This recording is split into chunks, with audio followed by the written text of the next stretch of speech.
গত ৬০ দিনের লাগাতার বর্ষণ ওখান থেকে মাতামুহুরী নদী দিয়ে যে বন্যার পানি এসেছে তা লোকালয়ে ঢুকে পড়েছে। এখানে যে পানিগুলো আগেই ছিল ৬০ দিনের বর্ষণে বৃষ্টির পানি, সেই বৃষ্টির পানি এবং বন্যার পানি, নদীর বন্যার পানি একাকার হয়ে এখন আমাদের লোকালয়ে ঢুকে পড়েছে। ঠিক আমি যেখানে দাঁড়িয়ে আছি এটা শকরিয়া পৌরসভার ২ নম্বর ওয়ার্ড হালকাকারা সৌদাগর পাড়া। এখানে পানি মানুষের বাড়ি ঘরে ঢুকে পড়েছে। আমার পিছনে দেখতে পাচ্ছেন হালকাকারা জামি মসজিদ, এখানে রয়েছে হালকাকারা সরকারি প্রাথমিক বিদ্যালয়, এই পশ্চিম দিকে সেনা ক্যাম্প, এয়ারপোর্ট। খুবই পৌরসভার একটি গুরুত্বপূর্ণ জায়গা। এই জায়গাতে এখন মানুষ পানিবন্দী হয়ে পড়েছে। এখন পানি কোথাও যেতে পারতেছে না।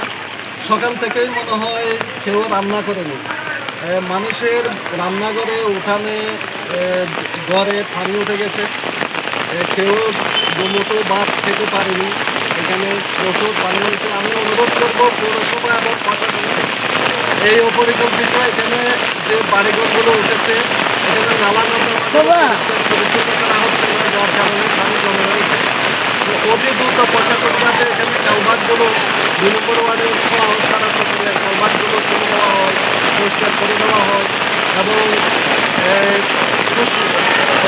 পরিকল্পিতভাবে এখানে ইনারতগুলো নির্মাণ করা হয় এবং দ্রুত যাতে বন্যার পানি সরে যেতে পারে, মানবিক সাহায্য যাতে বন্যাগ্রস্ত মানুষদের কাছে দেওয়া হয়, ত্রাণ তৎপরতা চালানো প্রশাসনকে যোগদান জানাচ্ছি।